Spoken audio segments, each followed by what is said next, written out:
नमस्कार किसान भाइयों, स्वागत है आपका हमारे यूट्यूब चैनल जय किसान 9 में। प्लीज़ चैनल को लाइक और सब्सक्राइब जरूर करें। यहाँ कृषि विज्ञान केंद्र के अधिकारियों द्वारा JS 2172 के बारे में विस्तृत चर्चा की जाएगी। आइए चलते हैं, जानकारी प्राप्त करते हैं। जय किसान 72 के प्लाट में खड़े हैं।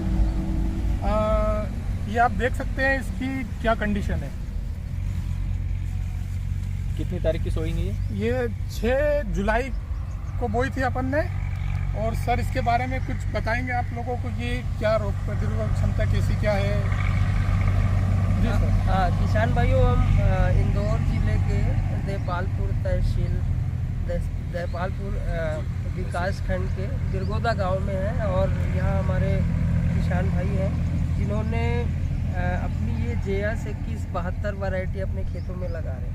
किसान भाइयों, हमने बहुत सारे गांवों में लगभग चारों विकास खंड में विजिट किया कि सोयाबीन में जो एक पिछले 2-3 सालों से नई बीमारी देखने को आ रही थी, अल्टरनेरिया ब्लाइट है, एंथ्रेक्नोज है और इसके अलावा एलोमोजैक्स है। लगभग 80 से 90% तक सोयाबीन के प्लाट लगभग ख़राब हुए हैं जिन्होंने पुरानी वैरायटी लगाई है 9560, 9305, 335। तो समय के हिसाब से जैसे हम लोग अपने ड्रेसअप में चेंज करते हैं, लिविंग स्टैंडर्ड में चेंज करते हैं, तो वैसे भी हमें अगर नए समय की वैरायटियां हैं अगर उनका यूज करेंगे तो निश्चित रूप से हम जो पुरानी बीमारियां हैं उससे हम छुटकारा पा सकते हैं। आप ये सामने देख ही रहे हैं कि ये जो JS 2172 वैरायटी है, बिल्कुल रोएदार इसमें फलियां आती हैं। रोएदार होने से सबसे बड़ा हमको ये फ़ायदा होता है कि जो सेमी लोपर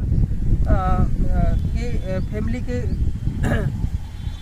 कीड़े हैं वो इसमें फसल में अगर आते भी हैं तो उतना नुकसान नहीं कर पाते। मतलब एक जो ETL लेवल होता है उस लेवल तक ही होता है और बहुत ज़्यादा हमको दवाइयों पर खर्चा करने की ज़रूरत नहीं होती।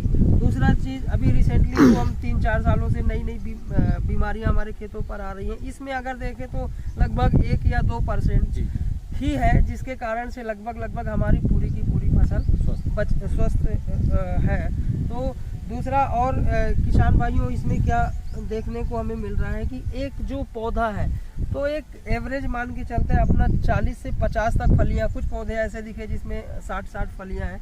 तो अपनी जो उपज, एक औसतन उपज है, हम लोग बीघा की बात करें कि 4 कुंटल से लेकर के और एक 7 कुंटल की रेंज तक वो हमको आसानी से कर सकते सिंगल वैरायटी बदलने के कारण। दूसरा एक हमको मैं आपको इसमें धन्यवाद करना चाहूँगा कि इसमें जो एक प्लांट पॉपुलेशन है, जनरली किसान 1-2 गलती ही करते हैं, बाकी तो वो व्यवस्थित खेती करते हैं कि जब बीज बुआई करते हैं उस समय पर वो पौध की संख्या पर कोई कंट्रोल नहीं होता।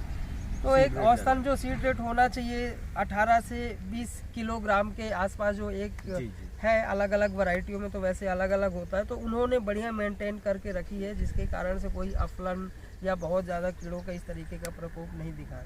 तो बहुत अच्छा है और मैं पर्सनली व्यक्तिगत आपको ये सलाह दूंगा कि इसको बाज़ार में बेचने की बजाय आप 5 किसान, 10 किसान, 15 किसान को जो भी बाज़ार में रेट रहता है उसके आधार पर आप किसानों को दें ताकि किसान ज़्यादा से ज़्यादा यूज कर सकते हैं। और जो एक चैलेंज है, जैसा एक अफवाह टाइप में है कि सोयाबीन में बहुत सारी बीमारी लग रही है, अब इसको बंद ही करना पड़ेगा, ऐसा नहीं है। वैरायटी अगर रिप्लेस कर सकते हैं तो लगभग 60 से 80% तक आपकी जो समस्याएं हैं उससे आप निदान पा सकते हैं। सर, ये रोए और फंगस का कोई कनेक्शन रहता है क्या? बहुत सारे बोलते हैं ये फली में रोए रहते हैं जिससे पानी वानी जैसे रोए का फंगस से नहीं है। रोए का जो इसमें कारण आपके कीड़े हैं, जो भी कीड़े आते हैं 2-3 तरीके के जनरली कीड़े आते हैं। एक तो सेमी लूपर लूप बना के चलेगा और दूसरा एक कीड़ा आपका स्पोडोप्टेरा तंबाकू की इल्ली। तो ये कहीं ना कहीं रेंगते हैं पौधों के ऊपर, तो जब रेंगते हैं और इनके रोए रहते हैं, बाल रहते हैं, उनके शरीर पर टच होते हैं